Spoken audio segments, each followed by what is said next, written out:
So presence. Like, I'm out of here.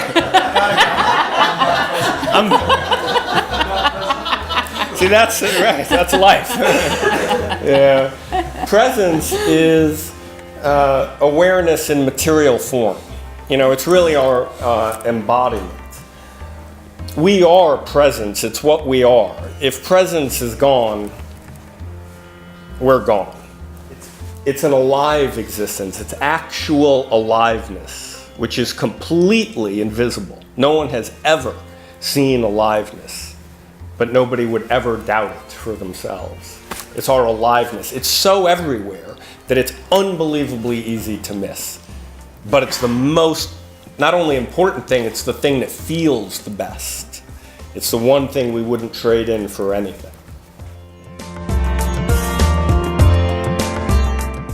To experience presence directly, our obsessions, our attachments, our identifications, and so on must be at least temporarily on pause. It's not that they have to permanently be on pause, but to experience our presence, they have to at least temporarily be on pause.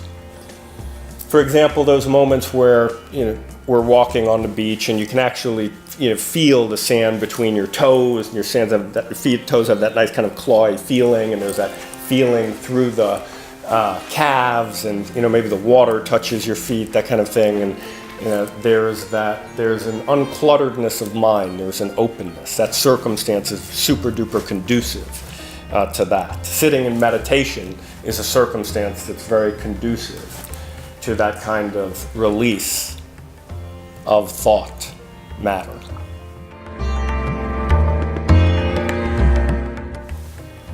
Now, although presence is embodied, it's immaterial, it's invisible. Like we've never seen our own presence. We can only be ourselves.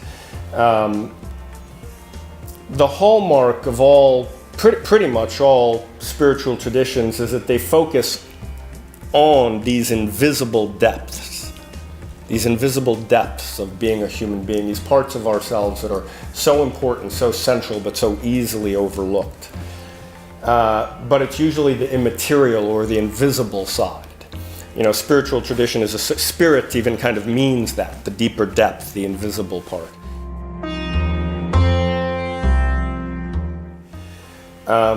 At the same time, it's full. Presence is totally, completely full. It's full of life. It's full of everything. It's immediate.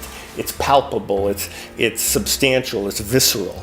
If somebody of presence walks into the room, we feel it in our bodies. We're touched. We might turn our head, or like the hairs on our body might stand up. You're at a party or something like that. That kind of thing. It's very, very fleshy at the same time as it's totally immaterial. And to really feel that substantial, fleshy part of our presence immediately is, it really grounds it. It really brings us into the world. It's our feet in the dirt, our feet in the sand.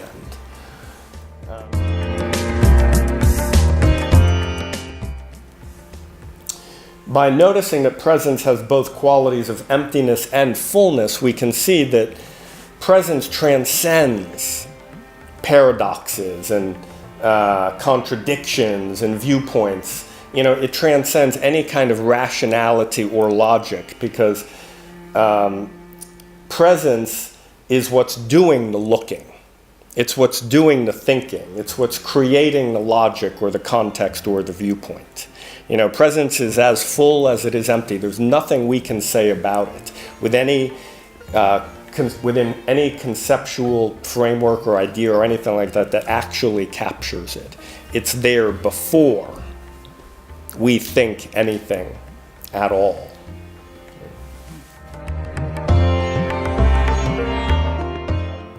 But artistic and poetic approaches to life, they focus on the manifest side of life, and they see so deeply into life through some manifestation, that the essence of life comes out. And that's what good art is. You look at the painting or something, or the sculpture, and the essence of life, you feel aliveness, you feel presence. You go to a movie really well done, you leave that theater alive, more present, more feeling in your body. You feel more yourself, right?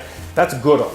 Bad art has the opposite effect, very dulling. You see something you've seen many times, formulaic, it dulls one. So art is a very different access to presence. We usually talk about spirituality into the immaterial.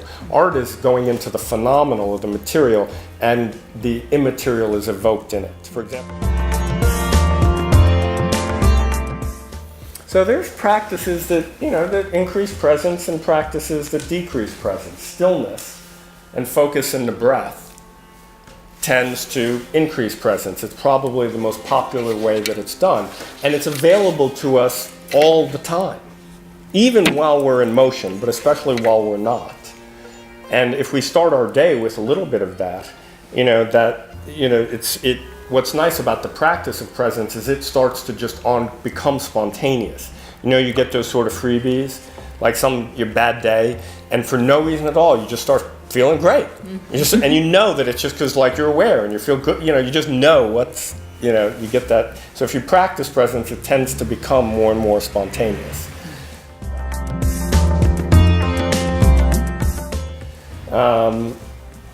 The breath is particularly useful most of you old-time meditators, but if any of you have any question about how to meditate, just feeling your breath, just noticing your breath is a very, very good way to meditate.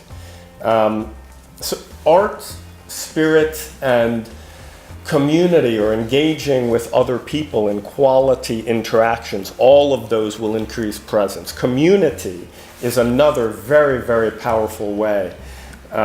If the interactions are full of love and honesty, it increases presence. There's a field of relationship. It's much easier to do amongst other people when we're in contact, in present contact with each other.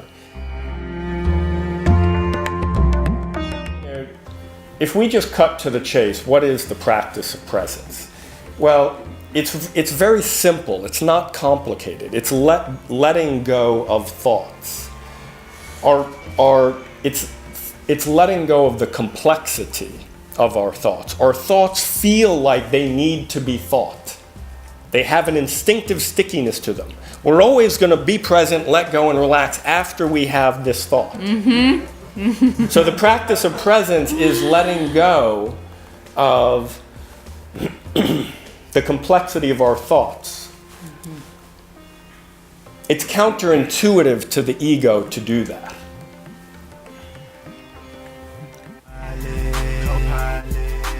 You got me, and I got you.